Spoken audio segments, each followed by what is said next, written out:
성경 말씀 함께 보시도록 하겠습니다. 오늘 주시는 하나님의 말씀, 저희들이 지난 시간 창세기 45장 1절부터 5절까지 보셨어요.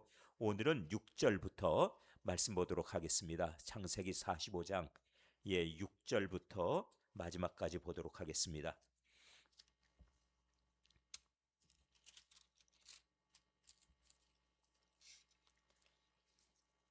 네, 저희가 한 장씩 보았는데 지난주에 저희들이 5절밖에 보지 못했지요? 네, 45장 6절부터 마지막 절까지 함께 보도록 하겠습니다. 6절입니다. 6절 말씀. 이 땅에 2년 동안 흉년이 들었으나 아직 5년은 밭갈이도 못하고 추수도 못할지라.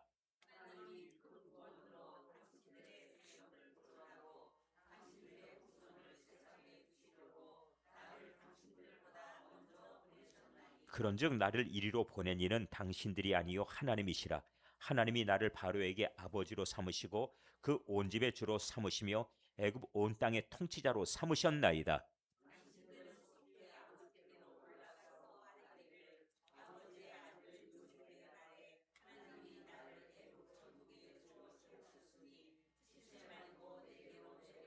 아버지의 아들들과 아버지의 손자들과 아버지의 양과 소와 모든 소유가 고센 땅에 머물며 나와 가깝게 하소서.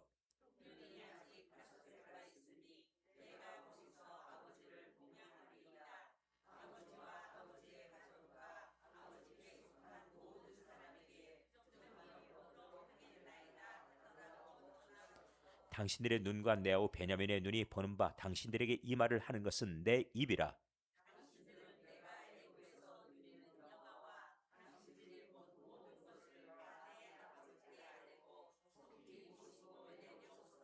자기 아우 베냐민의 목을 안고 우니 베냐민도 요셉의 목을 안고 우니라.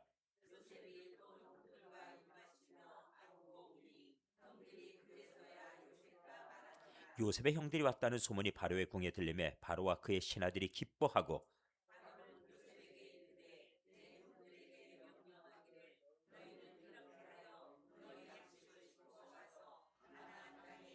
너희 아버지와 너희 가족을 이끌고 내게로 오라. 내가 너희에게 애굽의 좋은 땅을 주리니 너희가 나라의 기름진 것을 먹으리라.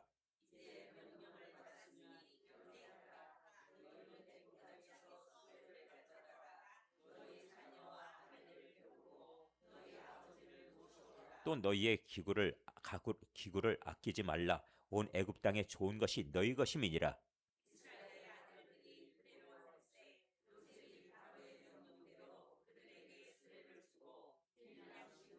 또 그들에게 다 각기 옷 한 벌씩을 주니 베냐민에게는 은 300과 옷 5벌을 주고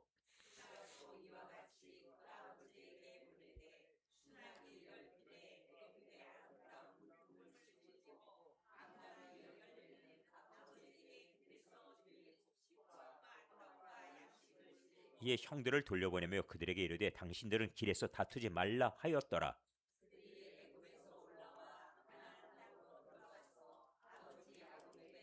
알리어 이르되 요셉이 지금까지 살아있어 애굽 땅 총리가 되었더이다. 야곱이 그들의 말을 믿지 못하여 어리둥절하더니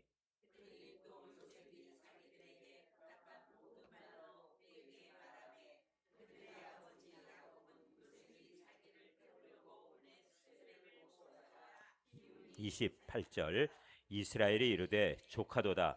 내 아들 요셉이 지금까지 살아있으니 내가 죽기 전에 가서 그를 보리라 하니라. 아멘. 네, 우리가 지난 시간 1절부터 5절까지 말씀 보셨는데 요셉의 시각 그리고 또 형들의 시각 달랐지요? 형들의 시각은 무엇이었나요? 자기들이 한 일이지요. 그렇지요? 자기들이 한 일 무엇이었습니까? 자, 돈 받고 동생을 팔아먹은 것, 동생을 미워해서 팔아먹은 것, 그것이 그들의 시각이에요. 그러니 두려움이지요. 요셉의 시각도 거기에 대응해서 있을 수가 있지요. 나는 형들의 미움을 사서 돈 받고 팔린 것. 이렇게 하면 똑같지요. 그런데 그렇게 생각했습니까? 그러면 뭐라고 했던가요? 5절에. 하나님께서 나를 이곳에 먼저 보내셨습니다. 하는 것이었지요. 그러니까 시각이 두 가지가 있어요. 우리가 여기 와서 신앙생활하는 것, 내가 여기에 왔다 하는 것이 있고 하나님이 나를 보내셨다 하는 것이 있어요. 그렇죠? 내가 왔다 그럴 때는 나는 또 갈 수 있다 이렇게 되는 것이고, 하나님이 보내셨다 그러면 여기에서 내가 할 일이 있고 사명이 있다 하는 뜻이 되겠죠. 그러니까 그것의 생각에 따라 내 입이 어떻게 말하는가가 달라져요. 예를 들어 내가 여기 왔다 생각하면은 기분 나쁘면 나 간다 할 수 있어요. 그런데 하나님이 보내셨다 그러면 그때는 안 가고 못 가고가 문제가 아니죠. 그 문제가 아니고 내가 할 일이 지금 있는 거예요. 하나님이 그렇죠. 사명이라는 것이 생기는 거예요. 그런 점에 나를 중심으로 역사를 생각하는가, 하나님을 중심으로 생각하는가에 따라서 이 언어가 달라지게 돼 있어요. 그래서 이 개척교회들은 사실 웬만하면은 교인들 입에 방정들이 들어 있어요. 무엇이냐? 목사님, 그럼 나 어디다 딴 데 갈 거야. 그리고 목사를 위협하려고 들어요. 교인들 간에 괜히 툭 하면 그런 얘기를 하는 사람들이 있어요. 이게 초대교회 옛날, 그러니까 다시 말하면 우리 개척교회 속에서는 이런 일들이 많이 우리 한국교회에서도 있었단 얘기예요. 그런데 정작 하나님이 보내셨다 하면은 그것이 있을 수가 없습니다. 사실 저도 선택의 그런 어떤 기론이 있어요. 어떤 선택의 기로했냐면은 목회를 더 할 것인가 말 것인가. 내가 이걸 해서 먹고 살려고 하나? 한다면은 내가 먹고 살려고 한다면 이것 말고 더 좋은 방법도 있을 것 같아요. 그런데 사례를 받냐 안 받냐 이런 것들이 문제가 아니고 하나님이 주신 사명 때문이라면 얘기가 달라져요. 그런 마음 가지면 되는 겁니다. 다시 말씀을 드리지만 우리 시각 속에서 우리 또한 우리들 판단 모든 것 속에서 하나님의 뜻, 하나님의 계획하심, 하나님의 명령 이것들이 내 중심이 되면은 그러면 그때는 하나님께서 우리를 칭찬하시는 겁니다. 그런데 내 생각으로 얘기하고 내 뜻으로 말하면 어떤 일들이 벌어지는가 보니까 책망이라는 게 따라와요. 뭐라고 베드로가 얘기했던가 하면은 예수님 십자가를 지신다고요? 그건 절대로 안 됩니다. 그러니까 내 생각으로 위해 준다고 얘기하지요? 하나님의 뜻을 묻지 않고 하나님의 뜻을 모르니까 책망을 듣는데 예사로운 책망이 아니에요. 내가 인간적으로 위해 준다고 했지만 예수님은 그를 향해 뭐라고 부르셨나요? 사단아 내 뒤로 물러가라 하는 거예요. 그러니까 나도 몰래 교회 안에서 사단아 내 뒤로 물러가라 하는 책망을 받을 만한 일들을 말하기가 참 쉽다는 겁니다. 그런 점에 이곳이 하나님께서 세우신 교회, 하나님께서 나를 이곳에 보내셔서 나로 하여금 은혜 받게 하시고 나에게 필요한 것을 깨우쳐 주시고 그리고 내 신앙을 관리하게 하시고 나의 사명을 일깨워 주셔서 내가 남은 여생 동안 하나님 앞에 해야 될 일들을 하나님께서 정해 주시려고 보내셨다 하면은 얘기가 많이 달라지는 거예요. 그런 관점에서 바라보면은 이 요셉의 이 시각이 얼마나 요긴한 시각인가 하는 것을 알 수가 있습니다. 자, 그러면은 이 시각에 따른 결과를 얘기하겠습니다. 만일 하나님이 보내셨다 그럴 때는 내가 여기서 자랑할 것이 없어요. 왜 그러냐면은 바울 사도도 그랬어요. 하나님께서 그를 이방의 사도로 삼으셨기 때문에 나는 그저 자랑할 것 없다. 주님께서 주신 사명을 위해 나는 오늘도 그 일을 할 따름이라 하고 얘기가 돼요. 근데 내가 와서 내가 이 일을 했다 하면 얘기가 달라지지요? 나를 주장할 때는 그때 무엇이 생겨요? 자랑거리가 생기는 겁니다. 그러니까 결과가 많이 달라져요. 목사도 마찬가지입니다. 목사도 내가 교회 세웠다. 그러면은 이 교회에 내 지분이 얼마고 내가 얼마나 기여했으며 이런 것들이 계산이 되겠지요. 이렇게 되면 문제가 생기는 거예요. 그렇게 되면 그래서 하나님의 뜻, 사람의 뜻, 이 부분에 대해서는 철저하게 우리들이 구분하고 또 한편으로 내가 혹시 사람의 뜻을 따라서 행동하고 말하고 판단하고 있지는 않는가 하는 것을 이 요셉을 통해 배우시면 참 좋겠습니다. 그런 우리 믿음의 사람으로서 저희들이 새롭게 요셉을 다시 바라보는 은혜가 있기를 주님의 이름으로 간절히 축원합니다. 자, 그러면 이제 6절입니다. 6절. 이제 구체적으로 보도록 하시죠. 자, 먼저 5절부터 봅니다. 5절에 자, 이 요셉의 이 태도를 우리가 한 가지를 보셨죠? 당신들이 나를 이곳에 팔았다고 이것은 되어진 모든 팩트, 사실이죠? 사실입니다. 근데 이 사실에 대해서 이 요셉의 해석이 나와 있어요. 한탄하지 마십시오. 해석이 무엇인가요?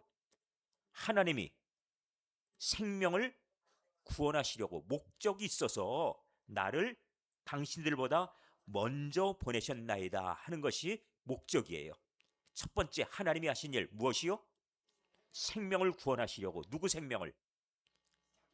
온 가족들의 생명을 구하시려고 70명을 위해서 날 먼저 보내시고, 그리고 훈련받게 하시고, 그리고 내가 이 자리에 있도록 하나님이 나를 연단하시고 당신들을 맞이할 수 있는 지위까지 올려주셔서, 그래서 하나님께서 그것을 위해서 훈련시키려고 나를 생고생 시키셨습니다.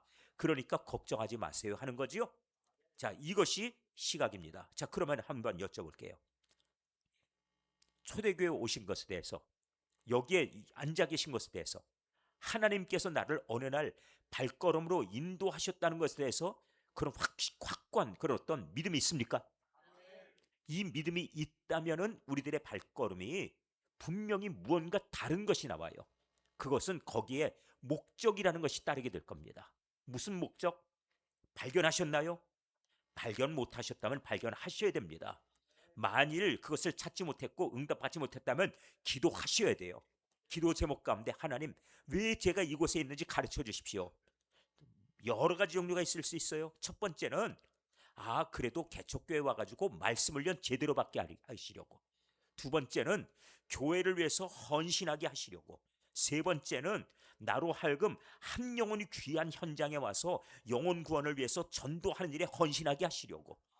또 하나님께서 교회를 세워가는 이 현장 속에서 그 기쁨을 알게 하시려고. 우리 믿음이 하나님 앞에서 그냥 뒷자리에 있지 아니하고 우리 모두 다 같이 열심 내어서 교회를 세우는 일에 함께 동역할 수 있도록. 어때요? 이런 여러 가지 목적들이 많이 나올 수 있겠죠?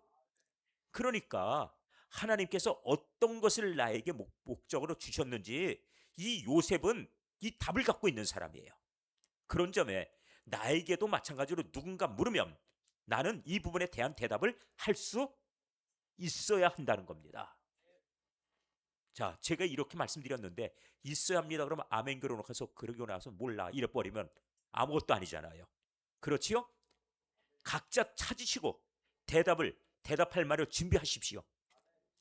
이거는 제가 그냥 드리는 말씀이 아니에요. 베드로 사도는 그렇게 말했어요. 내가 예수 믿는 목적이 무엇이냐 하고 너의 소망이 무엇이냐 그러면 이것에 대해서 내가 항상 온유하고 겸손한 마음으로 대답할 말을 준비하라 그랬어요. 그러니까 우리가 온유하고 겸손한 마음, 다시 말하면 예수님의 마음 가지고, 그래 예수님의 마음이라는 건 내 마음이 아니지요. 온유하고 겸손하신 예수님의 마음 가지고 그것으로 답을 찾아서 대답할 말을 항상 준비하라 하는 뜻이에요. 자, 이 부분에 대해서 답을 찾으시는 복된 신앙생활 하시게 될 것입니다. 자, 첫 번째는 하나님께서 먼저 보내셨습니다 하고 대답했지요. 6절에 가겠습니다. 이 땅에 2년 동안 흉년이 들었으나 아직 5년은 밭가리도 못하고 추수도 못할지라. 이 남아있는 5년에 대해 알고 있지요. 미래에 대해. 오죽하면은 어떤 흉년이 될 것이라고요? 밭을 갈 수도 없어요. 왜? 비가 안 내릴 겁니다. 비가 안 내리면 밭가리 할 수 있나요? 못하지요? 5년의 일을 알고 있어요. 왜? 이건 하나님이 보여주신 일이거든요. 이 지혜자는 앞날의 일을 압니다. 앞날의 일을. 우리는 예수님 다시 오실 그 일에 대해서 우리는 알고 있는 사람들이에요. 그럼 어떻게 해야 되는가 하는 것도 나오죠. 요셉은 지혜가 있으니까 여기에 대해 대처하는 지혜가 있었어요. 그런 점에 우리도 이럴 때를 위해서 미래를 알아야 될 것이고 그 때를 위해서 준비하는 것은 참 중요한 겁니다. 예전에 우리 부모님들이 지혜가 있었어요. 그래서 먹고 살기 힘들 때 어떤 집에서는 이렇게 했습니다. 야, 먹고 살기도 힘든데 무슨 학교는 무슨 학교? 학교는 무슨 학교야? 야, 농사나 도와. 밭에 와가지고 밭 곡식 이것저것 와서 밭갈이 하는 것도 좀 돕고, 그리고 김 매는 것도 좀 돕고, 농사 하는 일 모든 것 네가 같이 와서 도와야지 우리가 먹고 살지. 이런 부모님이 있었지요? 있었습니까 동네? 그러면은 어떤 부모님은 아니다. 앞날을 위해서 아무리 힘들어도 너희는 공부해야 된다. 공부하지 않으면 우리 가정에 이 가난을 벗어날 길이 없다. 그러니 공부해야 된다. 어떻습니까? 이런 분도 있었습니까? 있었습니다. 그러니까 지혜자는 이렇게 하는 거예요. 앞날을 위해서. 예전에 우리나라에 돈이 생길 때가 있었어요. 언제 생겼냐 하면은 월남전 갔다 와서 군인들이 돈 많이 가져올 때가 있었고, 그렇지요? 또 한편으로 또 사우디에 가가지고 거기 가서 한여름 그냥 50도 막 55도 올라가는데 가서 낮에 일 못하니까 밤에 일하고 낮에는 할 수 없이 자고 이러면서 밤에 그 해 떨어진 다음에 불 밝혀놓고 농사 이 사우디 건설 공사하던 그런 어떤 일들이 있었죠. 돈 그때 비행기에 가득 싣고 들어왔어요. 그런데 이 돈들 그 다음번에 일본으로부터 배상받는다 해가지고 그때 5억 6천만 달러를 갖다가 받아온 적도 있어요. 그런데 이때마다 전부 무엇으로 우리 국민들이 싸웠습니까? 알고 계신가요? 지도자 한 사람, 대통령은 이런 얘기를 했습니다. 이거 우리 그냥 나눠 먹고 그리고 나서 그냥 먹고 끝내버리면 아무것도 아닙니다. 지금 우리 당장은 힘들어도 이것 가지고 고속도로 깔아야 됩니다. 포항제철 이것 어떻게든 해서 나중에 산업에 특별히 이 많은 철강들이 들어갈 터인데 이 포항제철의 이것을 기술을 일본으로부터 받아야 되고 그리고 이 제철에 관련된 모든 기자재들을 그곳으로부터 공급받아서 제철소를 세워놔야 됩니다. 이렇게 말한 때가 있었어요. 그때 아니 그 일본이 우리한테 잘못해가지고 그래서 온 국민들이 모두 다 수탈당하고 어려움 겪어서 받은 돈인데 그걸 국민들한테 다 돈을 얼마씩 나눠줘가지고 담은 한 달이고 두 달이라도 배부르게 먹게 해주는 게 맞는 거 아니냐? 어느 쪽이 맞는다 보십니까? 전자가 맞겠습니까? 그런데 그때는 팽팽했어요. 아주 팽팽했습니다. 왜? 당장 돈을 받고 싶은 사람들은 돈 내놓으라고 그랬고 그러나 앞날을 위해서 참읍시다 하는 사람들은 참자고 얘기했고요. 그렇게 했던 겁니다. 근데 결과가 말을 합니다. 결과. 그런 점에서 당장 지금 돈 지금 나눠주겠다 하고 그리고 나서 이걸로 뭐 몇십만 원 받아라 하고서는 막 그냥 돈 받아라 그러면은 감사합니다 뭐 이런 국민들도 있을 거고 그거 나중에 우리 아이들이 빚갚아야 돼 하면은 걱정하는 사람도 있겠죠. 그러니까 우리들이 어떻게 판단해야 되는가 하는 것은 지혜 가지고 보라는 말씀이에요. 요셉은 어떻게 했어요? 지금 지난 5년, 지난 7년 동안에 그때 풍년 때 어찌한다고요? 비축한다 그랬어요. 비축한다. 풍년이니까 그냥 맘대로 먹고 맘대로 써도 또 내년도에 풍년이에요. 그리고 계속 남을 거예요. 그러니까 우리 잘 먹고 잘 살고 7년 그냥 먹고 죽읍시다. 이렇게 했나요? 그렇게 안 했어요. 나중에 흉년을 위해서 우리가 이런 어려움을 위해서 이렇게 대비합시다. 준비해 놓은 사람이 딱 한 명이었어요. 그러니까 그 일대 전체 모든 중동 땅에 이 양식이 떨어진 사람들은 전부 여기 와서 머리를 숙이고 곡식을 얻기 위해서 그곳에서 그들이 모두 다 생명을 구걸하고 이렇게 했던 거 아니겠습니까? 우리에게 이런 지혜가 필요합니다. 오늘 이 시대에 믿음을 지켜가는 것은 지혜를 필요로 하는 일이에요. 어리석게 오늘 이 세대를 살아가면서 세상과 버텨서 즐길 수 있는 거 다 즐기고 누릴 거 다 누리고 그리고 나서 난 할 수 없어 다 누렸으니까 죽을 때 그냥 죽어 이렇게 살아가는 교인들도 있다는 말씀이에요. 지혜로워야 됩니다. 그래서 주님을 위해서 내가 수고한다. 그리고 교회를 위해서 믿음을 위해서 환난을 당하고 그리고 헌신하기를 기뻐한다 하는 것이 우리 믿음의 가치가 된다는 것을 지혜롭게 붙들어 가시기를 바랍니다. 5년 동안 아직 남아있다 하는 것을 알고서 대처한 사람입니다. 자, 7절에는 두 번째 대답이 나와요. 7절. 자, 7절에 무엇입니까? 하나님이 하신 일이에요. 무엇입니까? 큰 구원으로 당신들의 생명을 보존하고 그 다음에 당신들의 후손을 세상에 두시려고 나를 당신들보다 먼저 보내셨나니. 자, 하나님의 목적이 첫 번째 하나 있었죠. 무엇입니까?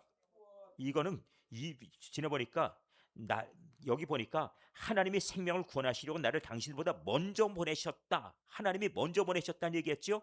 두 번째 구체적으로 말하는 거 7절에 큰 구원을 얘기하는데 당신들의 생명을 보존할 뿐 아니라 이번엔 누구? 당신들의 후손까지. 후손이라는 것이 지금 데리고 오는 아들, 딸들입니까? 아니에요. 아직까지 태어나지 않은 아직 태어나지 않은 장래 후손들을 얘기해요. 그래서 나중에는 민족이 되는 거예요. 그 후손들이. 그럼 민족을 구하라 하는 사명이 있었다는 것이 두 번째예요. 자, 세 번째 8절로 갑니다. 세 번째 8절. 8절에 하나님이 하신 일. 자, 그런즉 이번에 뭘 했다고요? 나를 이리로 보낸 이는 당신들이 아니요 하나님이시라. 자, 이것에 대해서 하나님이 하신 일, 나를 보내셨다고 얘기하지 당신들이 팔았다는 얘기하지 않는 근거를 명확히 합니다. 당신들이 나를 팔아서 내가 여기 있는 게 아니요, 하나님이 나를 보내셨다고 얘기해요. 명확하게. 하나님이 하신 일 무엇이라고요? 요셉을 보내셨다. 자, 그 다음에 네 번째로 가겠습니다. 하나님이 하신 일. 하나님이 이번에 뭘 하게 하셨습니까? 나를 바로에게 아버지로 삼으시고, 그렇지요? 그 다음번에 온 집의 주로 삼으시며 애굽의 온 땅의 통치자로 삼으셨나이다. 하나님이 하신 일 또 하나 있지요? 바로의 아버지로 삼았다. 그 다음번에 온 집의 주로 삼았다. 애굽의 온 땅의 통치자로 삼으셨다. 이렇게 네 번째가 나오지요? 자, 그러면 보십시오. 지금 요셉의 나이가 만날 때, 이 가족 만날 때 39살이에요. 30살 때 총리돼서 7년 풍년이 지났고 2해가 더 지난 겁니다. 39살이에요. 그럼 바로의 아버지가 됐다 그러면 바로를 낳은 정도의 그런 이 나이가 됐을까요? 아니겠죠? 39살이에요. 바로가 뭐 어린 애가 아닐지언정.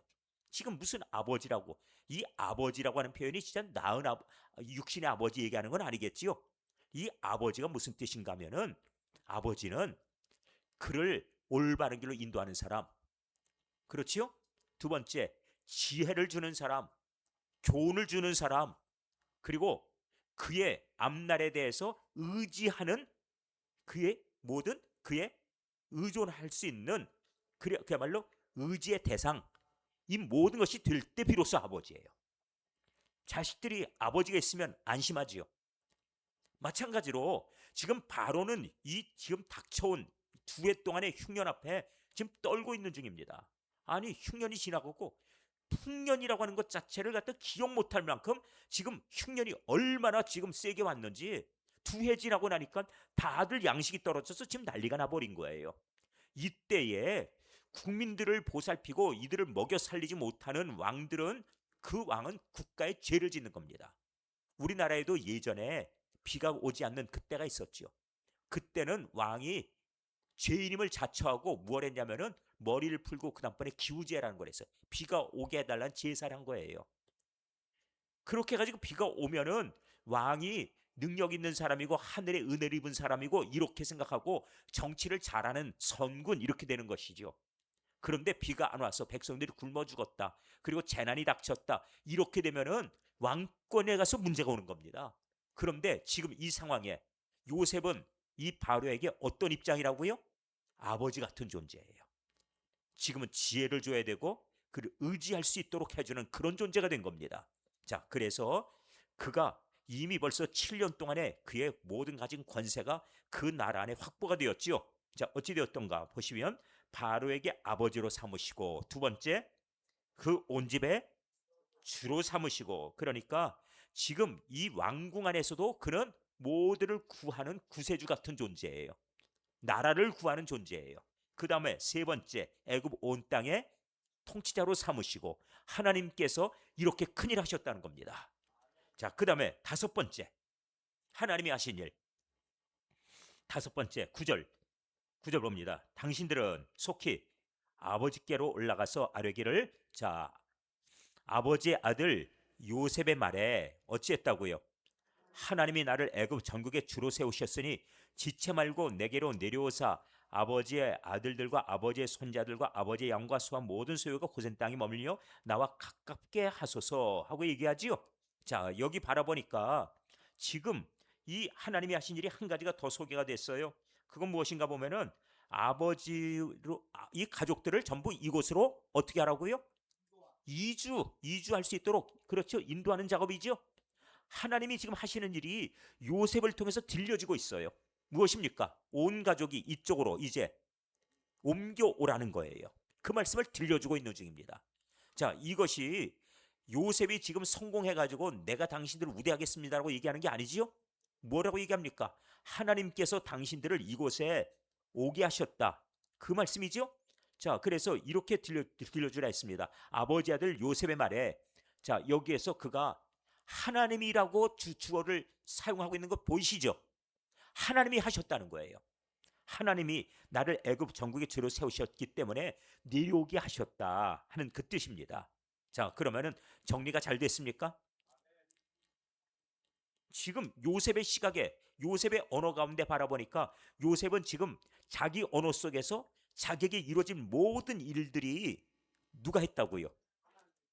우리는 얘기할 때 누가 한다고 얘기합니까? 자, 이러면 이걸 이제 우리가 교정하면 좋겠습니다. 오늘 말씀 들으면서 요셉의 이야기 가운데 자기 얘기가 없어요. 전부 하나님이 하셨다고 얘기합니다. 이것이 요셉의 신앙이에요. 그러하기 때문에 하나님이 요셉을 사랑하셨고, 그리고 요셉이 이렇게 높은 지위, 이 총리의 지위까지 올라갈 수 있도록 해주셨고, 그의 연단은 바로 이런 믿음을 갖도록 해주시는 거예요. 왜냐하면 인간적으로 노예로 팔려와서 총리가 되는 길은 없기 때문입니다. 그리고 요셉이 직접 경험한 바도 그래요. 자기가 여기 팔려오는 것까지는 정말 아마 기가 막혔을 거예요. 그리고 그 집에서 성공했을 때 그 다음번에 보니까 또 그 집에서 이렇게 유혹을 받아가지고 믿음을 지킨다. 하나님께서 나를 이곳에서 이만큼 자리 잡게 해주셨으니 믿음을 지킨다 그랬는데 또 거기서 모함을 받아가지고 감옥에 갔을 때 이거는 기가 막힌 정도가 아니죠. 이거는 도대체 황당하게 아마 그지없었을 겁니다. 그런데 감옥에서 마침 꿈에 자기들이 이런 꿈을 꿨다고 얘기하는 두 관원장을 거기서 만나서 꿈 해석을 해주어요. 그러면서 그 마음속에 소망을 가져봤죠. 아, 이 일을 통해서 지금 나가는 술 맡은 관원장을 통해 내가 그래도 구원을 받을 수도 있겠구나 싶으니까 뭐라고 부탁을 해요. 나갔거든. 저를 좀 기억 좀 해주십시오. 그랬는데 거기에서 나중에 연대를 따져보니까 2해 동안을 갖다 잊어버리고 있는 겁니다. 만 2년쯤. 날짜가 그러면 720일쯤은 좋게 되는데 이 정도 지나고 나면은 요셉의 마음속에 기대할 수 있어요? 기대할 수 없지요. 하나님이 언제 응답하십니까? 내 인간적인 의지, 내 인간적인 계획, 인간적인 소망이 끊어지면 하나님이 일을 하세요. 그런데 그때 요셉이 무엇으로 버텨냈다고 생각하십니까? 사실 그가 인간적인 삶을 살았다면 제가 보건대 우울증 걸려서 거기서 미쳤을 것 같아요. 안 그랬을까요? 내가 감옥에서 나갈 수 있을까? 아니 나는 진짜 내가 여기서 도대체 무엇을 하고 있는 거야? 내가 어쩌다가 이 신세가 됐지? 그리고 나간다는 보장이 이제는 없어. 아니 저 술 맡은 관원장이 나를 이제는 잊어버렸나 봐 하는 순간에 정신적으로 아마 상당한 나름대로의 고통 속에서 정신적으로 인간적으로 버텼다면 망했을 거예요. 그런데 그는 절대 마지막 순간까지 자기 자신 흐트러뜨리지 않는 사람이었습니다. 왜? 이것이 자기 중심적인 사고에서 그 모든 판단을 어디로 옮겼기 때문에 하나님으로 옮겨놨기 때문에 버텨낸 거예요. 오늘 지금 한국 교회 속에서 우울증 걸린 사람 아니면은 늘 마음에 염려 근심 때문에 잠 못 자는 사람, 그래서 밤에 잠 못 자서 불면증으로 시달리는 분들, 이런 분들 꽤 많이 있습니다. 왜 그럴까요? 이유가 무엇일까요? 내가 할 일이 많아요. 내가 해야 될 일이 너무 많아요. 내가 못한 일이 또 너무 많아요. 내가 후회되는 일이 너무 많아요. 그러다 보니까 아쉬움이 많아요. 내 무력함, 무능함이 너무 많이 보여요. 그러면 그 다음번에는 자기 자신 병적으로 마음속에 그 다음에 침체가 다가오게 돼 있어요. 마음에 이 침체가 오면서 그 다음번에 영적인 침체가 다가온다는 게 문제입니다. 마귀는 그때에 우리를 공격합니다. 그렇기 때문에 우리들이 여기에서 한 가지 분명히 간직하고 가야 될 게 있습니다. 그것은 하나님께서 내 인생의 절대적인 주권자로 나를 이끌고 계시다는 사실을 인정하는 것이에요. 그러면은 이것을 이겨내는 비결이 그때마다 나옵니다. 10년 동안 노예살이하는 이 요셉이 그 집안에서 인정받는 그 과정에도 그가 무너지지 않았던 것은 하나님이 나를 보내셨다는 그 17살 때 꿈, 어느 날인가 하나님께서 나를 세워주실 거야. 그런가 하면은 유혹받을 때도 그가 그 유혹에서 이겨낸 비결은 내가 하나님 앞에 범죄하지 아니하겠나이다라고 하는 그런 믿음. 그리고 감옥에 들어가서도 수종들어라 하고서 이야기할 때 하나님께서 그를 칭찬하심도 하나님께서 인도하신 그 삶, 하나님께서 목적하신 대로 나가는 그 방향이 맞기 때문에 붙여주신 별명이 하나 있었지요. 형통. 그 형통이라고 하는 것을 요셉이 알기 때문에 하나님께서 나를 이곳에 보내심의 목적이 있어 하고서 가면은 형통이에요. 그래서 그는 그 고난을 자기 자신이 무너지는 그 근거로 삼지 않았다는 뜻입니다. 우리도 마찬가지예요. 우리 속에서 하나님께서 내 인생을 어떻게 이끌고 가는지에 대해서 분명한 그림들을 다시 한번 그려보실 수 있기를 원합니다.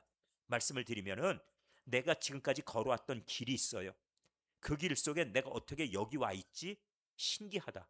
하나님이 여기다 데려놓으신 목적이 있겠지.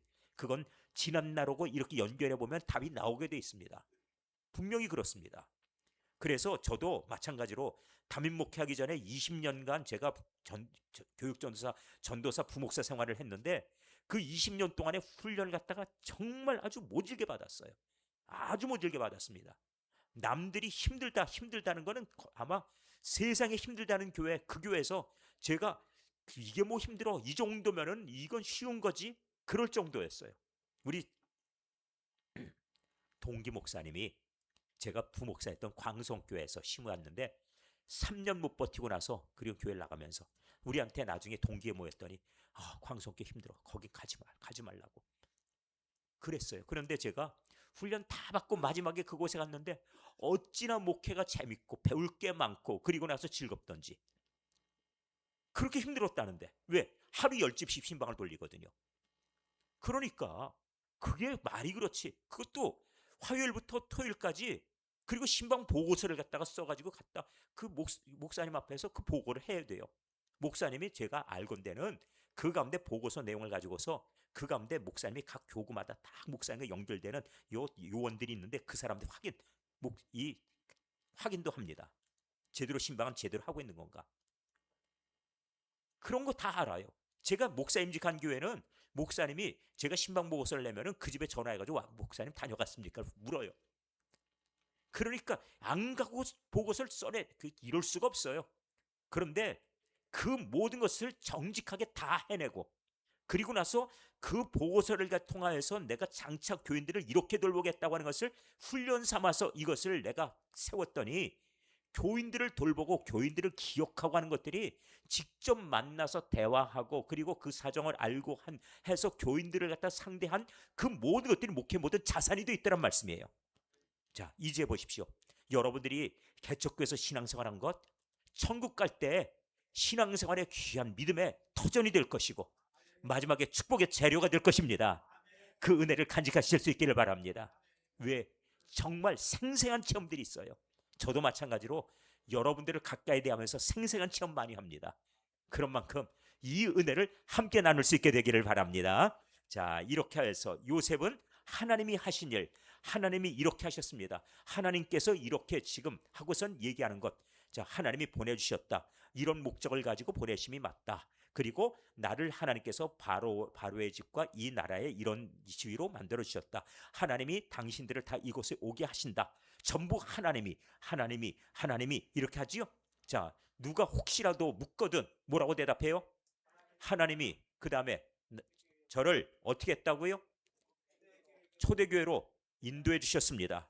하나님이 저를 이곳에 인도하셔서 1년 동안 나를 말씀으로 훈련시키고 나를 새롭게 하시고 믿음 생활 제대로 하라고. 그렇죠. 양육도 해주셨습니다. 전 우리 박 목사님 여기 와서 신앙생활이 1학년이 됐다고 말씀하실 때 제대로 횡재하셨다는 생각이 들었어요.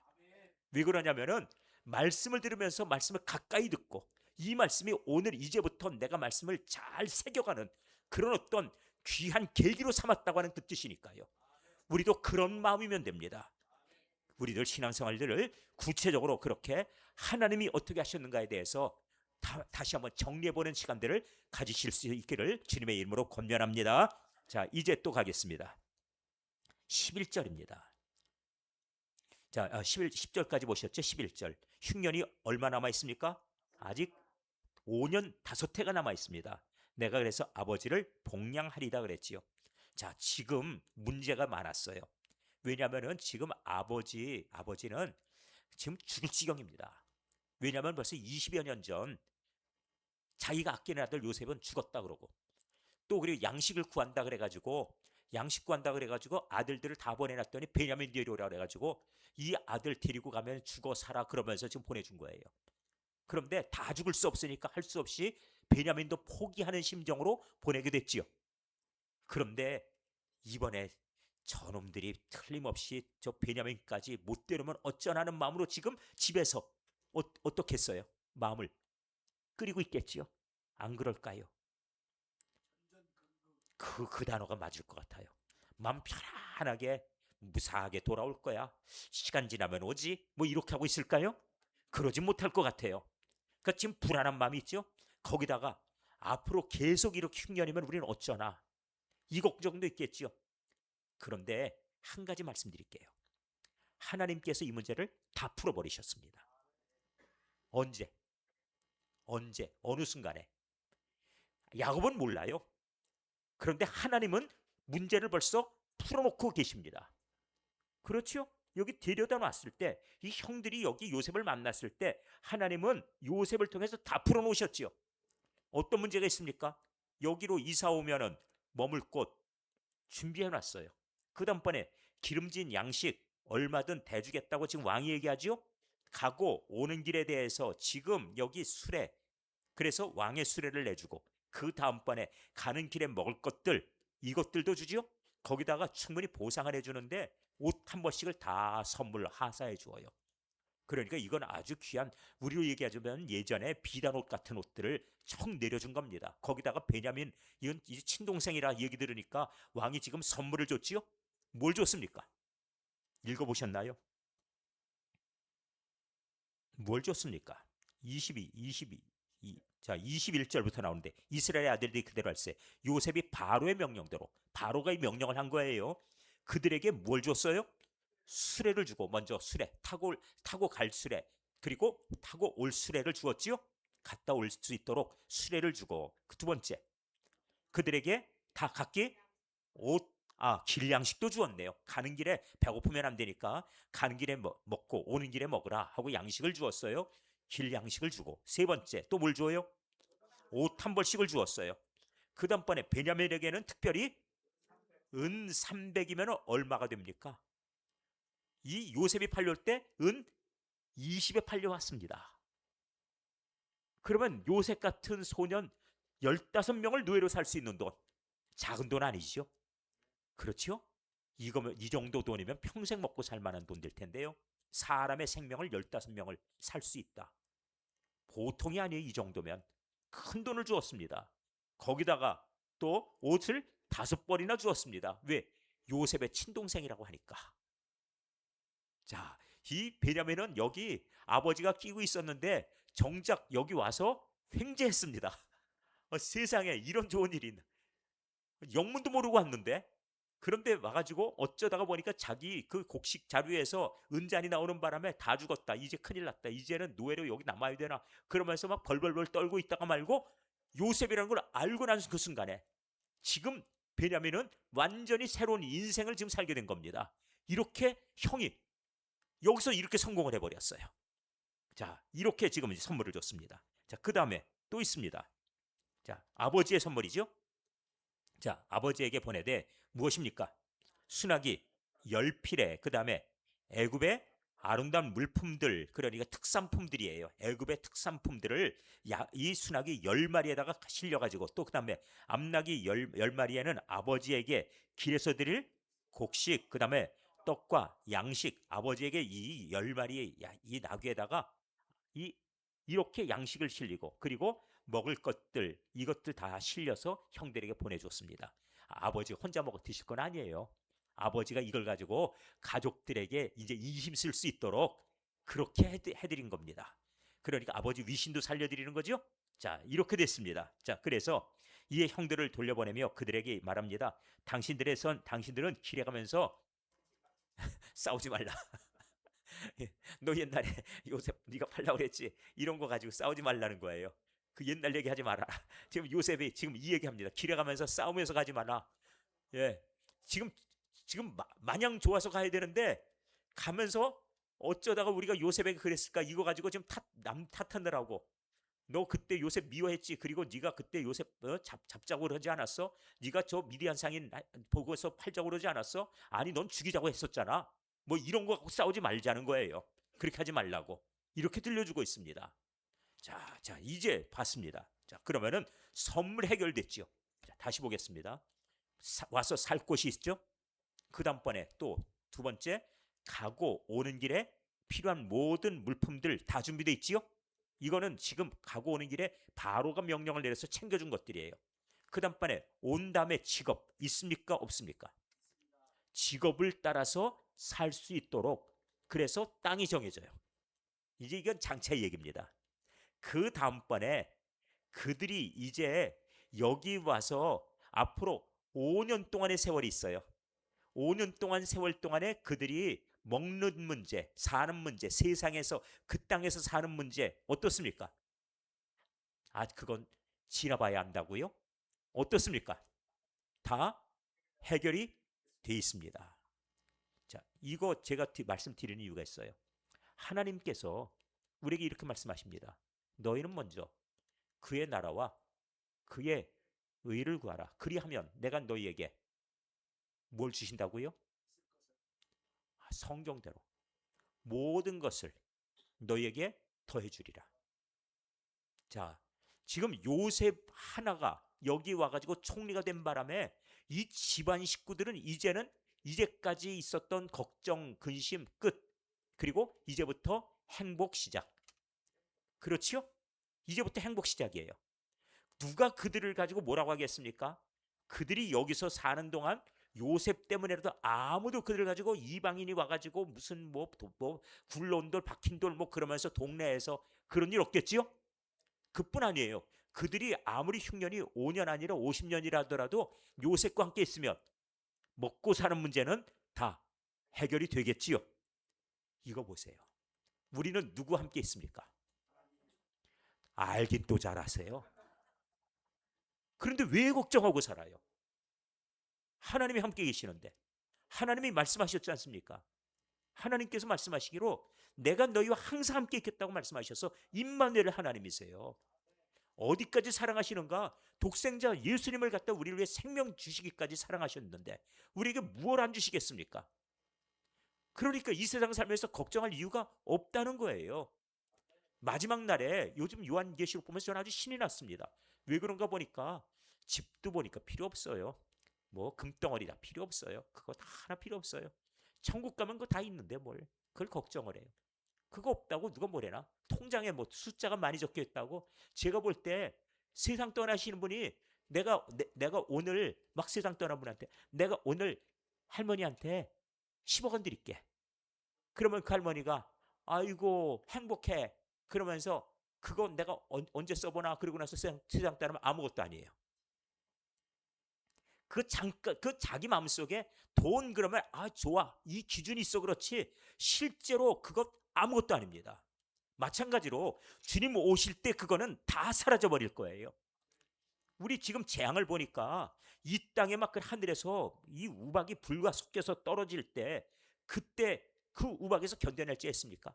내일 새벽 기가 막힙니다. 내일 새벽에 어떤 일이 있을지 아세요? 일곱째 대접을 쏟아버릴 거예요. 일곱째 대접이 도대체 무엇인가? 이거 그때 우리가 세상을 바라보면서 야 이거 이런 일이 있겠구나. 우리가 그날 세상에서 3년 6개월 동안에 성도들 괴롭히고 그러면서 득세하고 살았다. 세상의 권력주의였다. 그리고 나서 세상에서 우리가 이런 돈이 있다. 이런 사람들 아무것도 아니구나. 하나님이 한 방에 날려주실 거예요.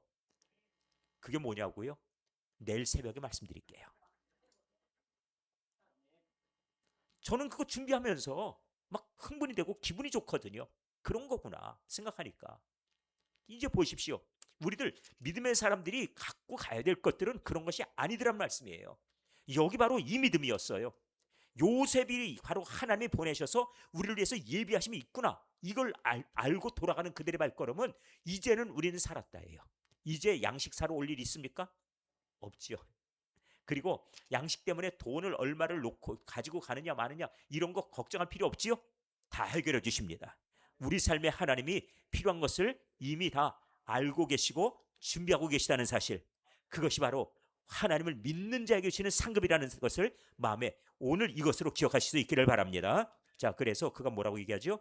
흉년이 아직 5대 있으니 내가 거기서 아버지를 복량하리다. 아버지와 아버지의 가족과 아버지께 속한 모든 사람에게 어찌한다고요? 부족함이 없도록 하겠나이다. 이 문장 하나로 다 끝난 거예요. 부족함이 없도록 다 공급하겠습니다. 책임지겠습니다. 하는 뜻이죠. 자, 그 다음에 당신들의 눈과 내 아우 베냐민의 눈이 보는 바 당신들이 이 말을 하는 것은 내 입이라. 자, 지금 이 말을 누가 하고 있다고요? 내가 말하고 있다 얘기하죠. 이때 비로소 왜 그 말을 할까요? 원래 이 집안에 요셉은 이미 죽은 자고 나가서 없어져 버린 자예요. 그런데 이 약속을 요셉을 통해 하나님이 하고 계시다는 사실이에요. 그렇지요? 그들이 버렸어요. 버린 자가 이제 그가 그 집안을 구할 자가 됐습니다.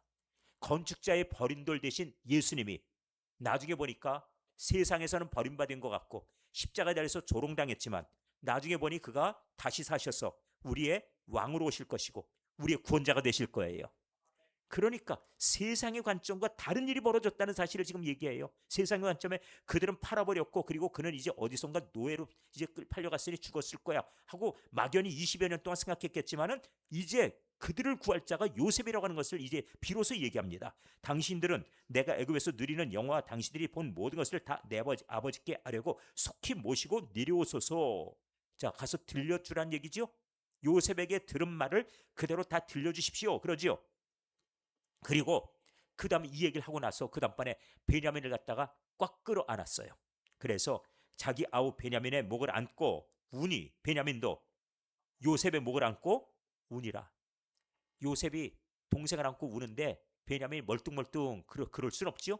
왜? 자기의 유일한 자기 친형인데 20여 년 고생해가지고 이렇게 총리가 돼서 자기를 맞아주고 그렇게 모습을 보면서 자, 이제 요셉이 또 형들과 입맞추며 안고 우니 형들이 그제서야 요셉과 말하니라. 이제까지 정신이 나갔었어요. 얼이 빠졌었습니다. 그런데 이제 정신이 돌아옵니다. 이게 무슨 영문이야?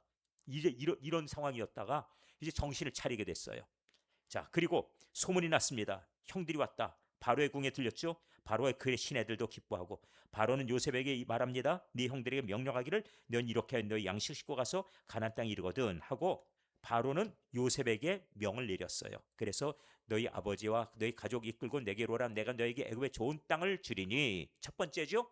바로의 명령이 너희가 나라의 기름진 것을 먹으리라. 이제 명령을 받았으니 이렇게 하라. 너희는 애굽 땅에서 수레 가져다가 그래서 너희 자녀 아내를 태우고 너희 아버지 모셔오라. 그리고 너희 지금 가지고 있는 기구들 그것들을 어때요? 아껴서 가지고 오려고 애쓰지 말라는 얘기죠.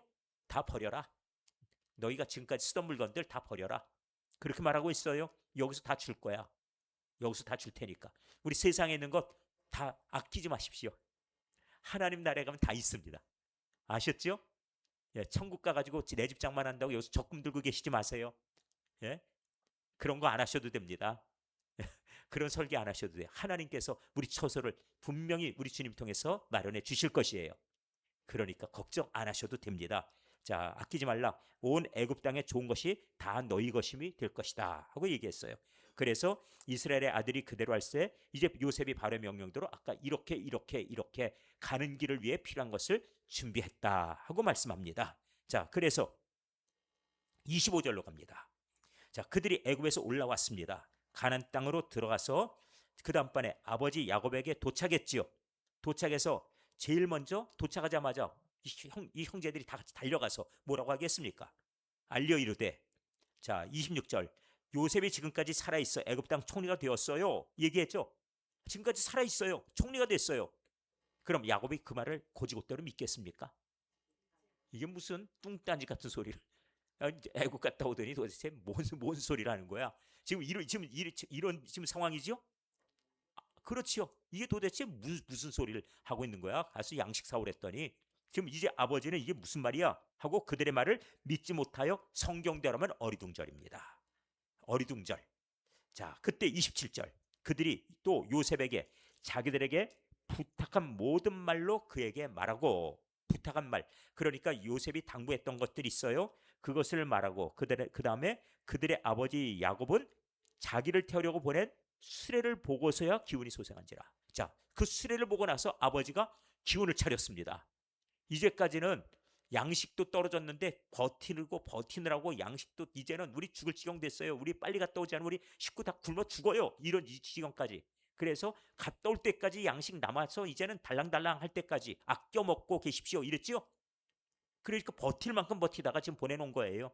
그러니까 아버지도 지금 양식이 지금 다 떨어져가는 마당에 홀딱 돌아온 다음에 양식을 얼마나 사올까, 제대로 사올까, 혹시 또 못 돌아오면 어쩌나, 지난번에 시무원이 못 왔는데 뭐 이런 걱정 많았지요.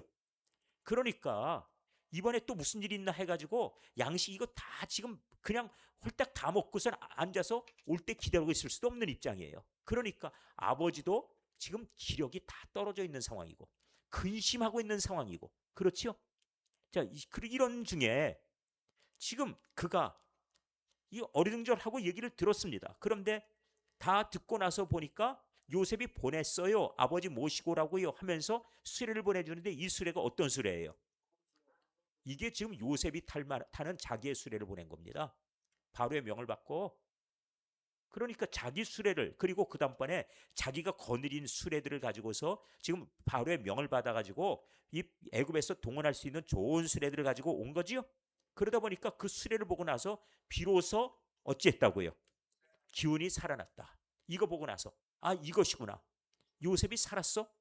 그런데 믿을 수 없는데 그런데 저 수레를 보니까 그래도 틀림없구나. 이렇게 됐다는 거예요. 자, 이스라엘이 노래합니다. 무엇이라고요?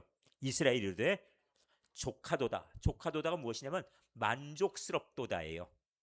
만족스럽도다.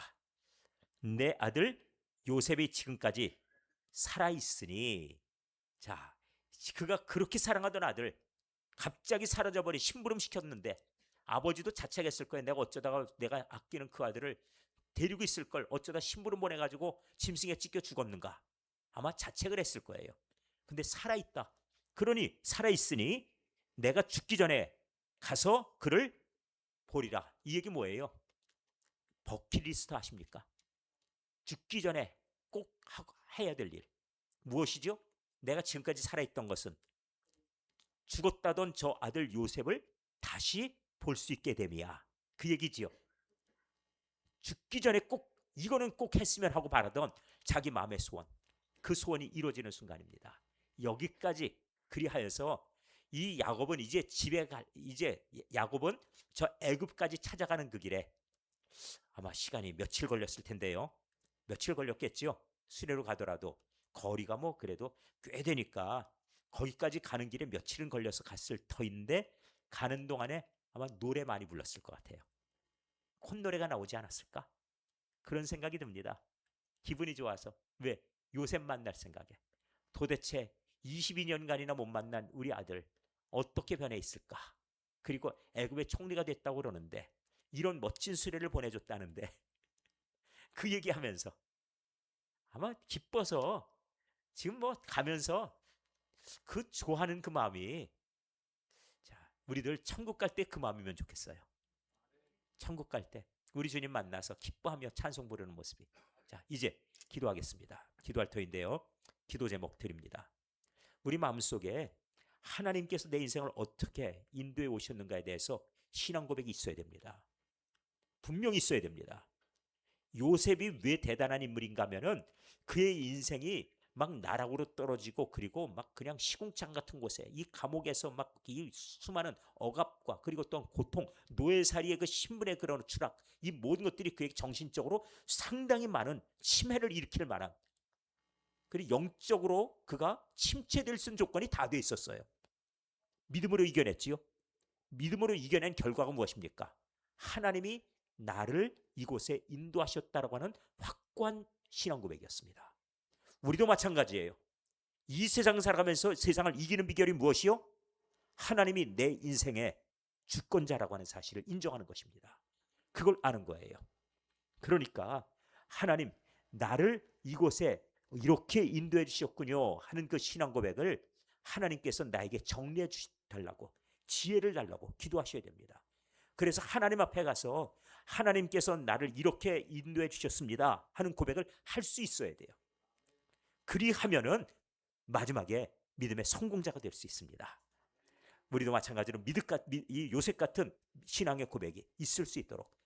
그런데 이것을 깨달으려면은 전제 조건이 필요해요. 성령님이 내 안에 오셔서 내 마음을 감화시켜 주셔야 됩니다.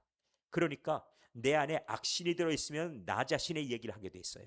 근데 하나님이 성령을 통해서 내 안에 오셔서 내 인간의 모든 소욕을 다 이것을 이기도록 해주시면, 그때가 되면은 육체의 소욕이 물러가면서 성령께서 나를 통해서 원하시는 바를 그때 알게 하시고 깨닫게 하시고 따라가게 하십니다. 그러니까 요셉은 제가 보건대 기도하면서 이겨내지 않았는가? 그럴 수밖에 없습니다. 기도하지 않았으면 이렇게 이겨낼 수 없었겠다. 그가 보디발의 집에서나 감옥에서나 기도하는 가운데 성령의 충만함을 잊지 않았으면 이런 것을 어떻게 깨달았을까? 그 꿈을 어떻게 해석해 줄 수 있었을까? 이 모든 지혜는 결국 하나님 주신 성령의 지혜의 은사였다 하는 것을 알게 된다는 거예요. 이거는 성경에 기록되어 있습니까? 성경에 기록되어 있지 않아도 성령께서 하시는 일을 보면 알 수 있는 거예요. 그런 만큼 우리도 성령 충만을 위해서 기도하시길 바랍니다. 자, 제가 먼저 내 신앙 고백, 하나님께서 나를 어떻게 인도하셨는가에 대해서 하나님 가르쳐 주십시오 하는 것. 두 번째는 성령의 충만을 통해서 나에게 뭘 달라고요? 지혜를 달라고 구하셔야 됩니다. 왜냐하면 이 지혜가 있으면 하나님께서 솔로몬에게 어떻게 하셨어요? 지혜를 구했더니 모든 걸 더해 주셨지요. 하나님을 아는 비결이 지혜입니다. 그래서 하나님의 나라와 의를 구하는 비결 가운데 첫 번째 무엇이요? 지혜를 구하는 거예요. 그러면은 하나님은 모든 것을 우리에게 더해 주십니다. 그런 만큼 기도 시간마다라도 하나님 성령을 통해서 그 은사인 지혜의 영을 허락하여 주시옵소서. 그리고 세상의 모든 악한 권세들이 나를 침해하고 나를 공격한다 할지라도 그 속에서 하나님께서 나를 인도하고 계시며 하나님의 뜻을 깨닫는 가운데 승리하는 신앙을 달라고 기도하시면 되겠습니다. 이 믿음으로 승리하는 우리 모든 초대교회 성도들 다 되시기를 바랍니다. 기도하겠습니다.